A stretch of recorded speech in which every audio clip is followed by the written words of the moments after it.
के साथ। आइए देखते हैं एक नजर खास खबर उल्लेख न्यूज के साथ। हाल ही में हुई उत्तराखंड में पुलिस भर्ती की परीक्षा उत्तराखंड लोक सेवा आयोग द्वारा कराई गई है, जहां इस भर्ती में परीक्षा फल परिणाम घोषित होने के बाद भर्ती को धांधली से कराने के आरोप लग रहे हैं। पूरे उत्तराखंड से आए अभ्यर्थी लगातार 3-4 दिन से उत्तराखंड लोक सेवा आयोग के चक्कर काट रहे हैं, लेकिन आयोग के अधिकारी उनसे मिलना नहीं चाहते हैं। आखिर क्यों आयोग के अधिकारी उनसे बच रहे हैं? वहीं अभ्यर्थियों ने लोक सेवा आयोग के बाहर बैठकर आयोग के खिलाफ नारेबाजी करते हुए कहा कि उत्तराखंड में सरकारी नौकरी में महिलाओं का आरक्षण 30% है, लेकिन पुलिस भर्ती में उनको 70% आरक्षण दिया गया है। आखिर क्यों? वहीं कुछ अभ्यर्थियों को शारीरिक परीक्षा और लिखित परीक्षा पास करने के बाद अंतिम मेरिट लिस्ट बनने से कुछ समय पहले उनके पास मैसेज आता है कि आप नापतोल में अनफिट हो गए हैं, जबकि इन अभ्यर्थियों के अंतिम मेरिट से कहीं ज्यादा अंक हैं। भूतपूर्व सैनिक अनुसूचित जाति की अंतिम मेरिट लिस्ट 99 अंक पर की गई है, लेकिन एक भूतपूर्व सैनिक अनुसूचित जाति के अभ्यर्थी ने 116 अंक प्राप्त करने के बावजूद भी इनका अंतिम मेरिट लिस्ट में नाम नहीं आया है, जो कि एक बड़े जांच का विषय है। अभ्यर्थियों ने धामी सरकार पर निशाना साधते हुए कहा कि ये सब कुछ धामी सरकार के इशारों पर चल रहा है, जो बर्दाश्त नहीं किया जाएगा। अभ्यर्थियों ने ये भी कहा कि यदि जल्द ही सरकार और आयोग ने इस पर संज्ञान नहीं लिया तो हम सब हाईकोर्ट जाएंगे और उत्तराखंड में जगह जगह पर धरना प्रदर्शन करेंगे, जिसके लिए आयोग व सरकार स्वयं जिम्मेदार होगी।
सर अभी 21 तारीख को रिजल्ट आया था और उस रिजल्ट में क्या था, टोटल जो वैकेंसी थी 15 से 21 थी और उसमें से जो पीएससी और ये थी हमारी जनरल वैकेंसी थी, उनमें लड़कियों की वैकेंसी नहीं थी और फायरमैन में लड़की थी उनमें वैकेंसी थी फायरमैन में 30% आरक्षण के साथ और टोटल वैकेंसी थी 445। उसमें से क्या था, जो वैकेंसी थी लड़कियों की वो थी 133 और जिस दिन रिजल्ट आया तो उस दिन क्या करा उन्होंने, लड़कियों की जो वैकेंसी खोली वो खोली 321।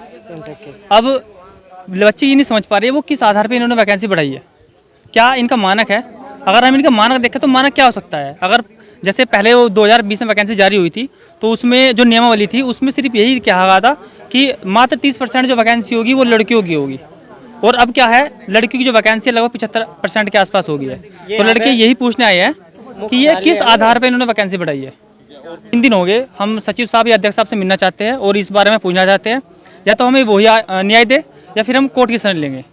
क्या कह दिया जाता है आपको? सर 3 दिन से मैं यही कहा जा रहा है कि अभी मीटिंग चल रही है, आधा घंटा रुके 1 घंटा दे। अब देखो हम 3 दिन से रिसीव करा लेते हैं और सुबह ही आ जाते हैं और 3 दिन हो गए हमें यही करा जा रहा है। देखो बच्चे भी है, लगभग काफ़ी बच्चे आए हुए हैं, ये बच्चों के साइन है इस पर और हम पूरे प्रूफ के साथ आए हैं कि सर एक बार मिल लो, एक बार हमें संतुष्ट कर दो, आपका कर्तव्य है हमें संतुष्ट करना।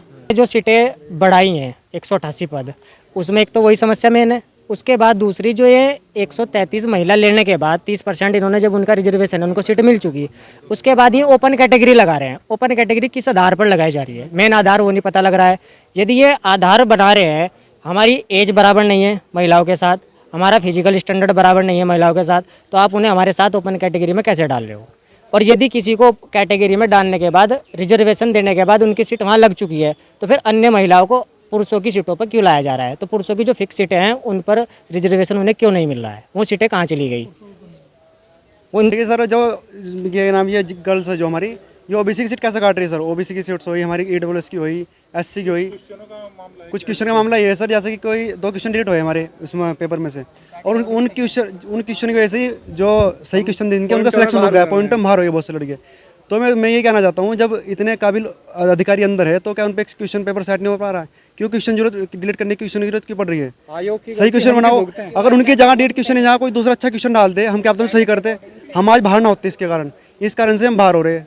तो मेरी यही कहना चाहता हूँ सर, इनकी गलती खुद हो रही है और हमें हमारे को भुगतना पड़ रहा है सर।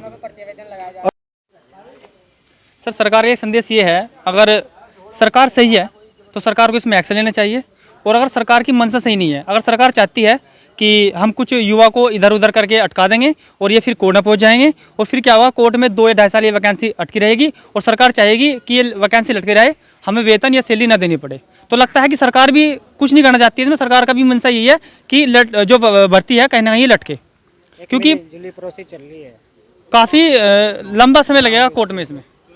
चुनाव को लेके प्रोसेस चल रही है। पहले तो ये अपने अनपढ़ लोगों से पेपर सेट करवाते हैं, जिसमें 2-2 आंसर आते हैं। जब बच्चे प्रत्यावेदन लगाते हैं तो उनका प्रत्यावेदन नहीं सुना जाता, वो फीस ली जाती है, पैसा इकट्ठा करा जाता है। पहले खुद गलती करो, फिर पैसा इकट्ठा कर लो, फिर डिलीट भी क्वेश्चन अपनी मर्जी से करो, जिन पे प्रत्यावेदन लगा वो डिलीट नहीं होते हैं। उसके बाद ठाके रिजल्ट ऐसा जारी कर दो जिसमें दूसरे लोगों को भी दिक्कत हो। रिजल्ट ऐसा जारी हो जाता है जिसमें दूसरे लोग उसको आवेदन करते हैं दोबारा से कि हमें रिवाइड रिजल्ट चाहिए, ताकि वे फिर कोर्ट में जाएं, कोर्ट में लंबी चले मामला, और फिर आगे अगले साल चुनाव हो जाए कि हम तो रिजल्ट दे रहे हैं। 3 साल से इनके पास अब तक किसी को नियुक्ति नहीं दी गई। एक ही बंदा 3-3, 4-4 पोस्टों में सिलेक्ट हो रहा है, 3-3, 4-4 नियुक्ति जो है जॉब ले रहा है, उसमें से किसी को भी नियुक्ति नहीं दे रहे हैं। तो मेरिट भी बढ़ रही है अपनी मनमर्जी के, इनको अंदर भीतर जो इन्होंने करना है अपने तरीके से, अपने रूलिंग चल रहे हैं, अपनी मर्जी से बोल देते हैं आवेदन देके कि हमारे संज्ञान में रिजल्ट बिल्कुल सही है, जबकि इनके द्वारा नियमावली का पालन भी नहीं किया जा रहा है।